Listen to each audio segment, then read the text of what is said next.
In 1998, a 911 dispatcher recorded a call from a whispering child. She said something was standing directly behind her mother, and it was smiling at her. Then the line disconnected.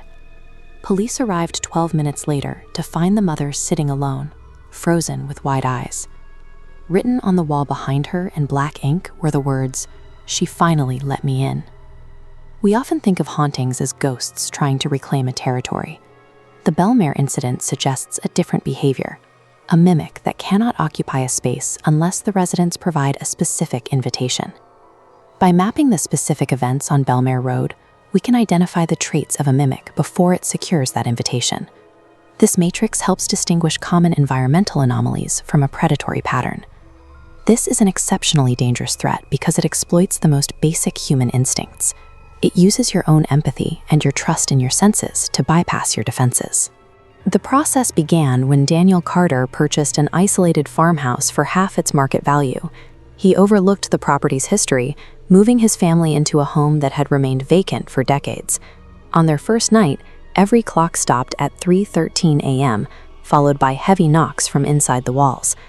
Daniel dismissed them as settling pipes, but the dog growled at the ceiling and backed away, a clear indicator the source was not mechanical. The situation escalated when their daughter Sophie found wet, bare human footprints on her bedroom floor.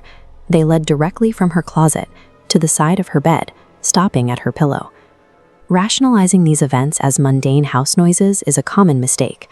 By the time the physical evidence becomes undeniable, the window for a safe exit has already begun to close. 2 days into the move, Daniel found a tiny, windowless room hidden behind rusted shelves in the basement. The walls were covered in frantic scratches. They contained specific warnings: keep the light on, don't answer her, and she uses your voice. Alina discovered photographs left by previous owners. Across several decades, every family photo showed the same tall woman watching from an upstairs window. A local priest provided the missing history. In 1954, a woman named Miriam Vale lived there alone. After a personal tragedy, neighbors claimed she began practicing rituals in that same basement. During that time, children in the town started disappearing. One survivor told police that a voice sounding exactly like his mother had lured him toward the house. When police arrived, they found child-sized bones buried beneath the basement floor. The Carters had unknowingly moved into a ritual site specifically designed to lure and harvest new victims. The entity then probed their defenses. Elena heard Sophie calling for help from the kitchen. As Elena ran to the kitchen, the real Sophie screamed from her bedroom upstairs at the exact same moment. This illustrates how the mimic functions. It creates a simulated emergency to force a vocal response. When you answer, you provide the entity with the acoustic data it needs to synthesize your voice. The kitchen lights went out, and a wet, distorted voice whispered from the darkness, "I can sound like anyone." After successfully harvesting their voices, the entity became more physically aggressive. Elena began waking up with bruises on her neck and was found standing in the hallway at 3 a.m. Daniel found his wife facing the wall, whispering about opening a door. As he approached, her neck snapped sideways at an unnatural angle, and she smiled at him without turning around.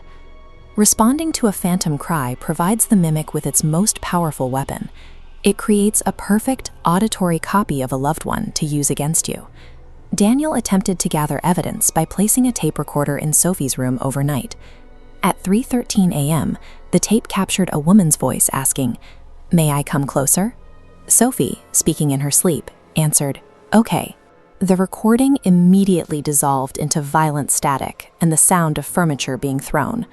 A final whisper followed, "Now I live here." This shows the rigid constraint the mimic operates under.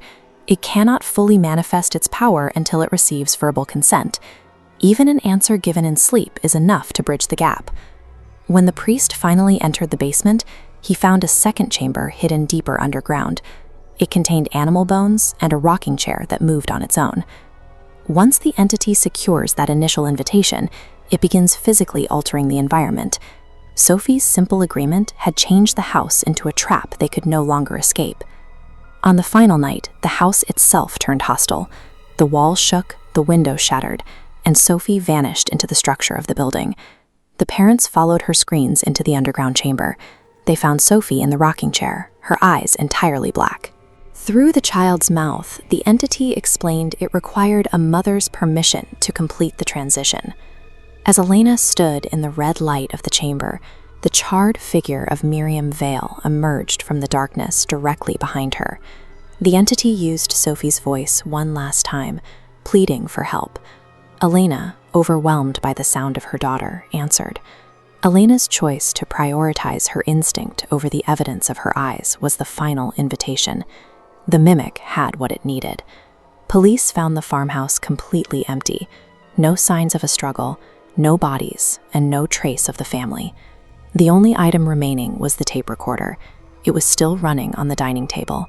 The final seconds of the tape featured a child's voice announcing she found a new family. Then a different voice spoke directly into the microphone, promising the listener they would be next. Surviving a mimic requires a level of emotional detachment that most families cannot maintain.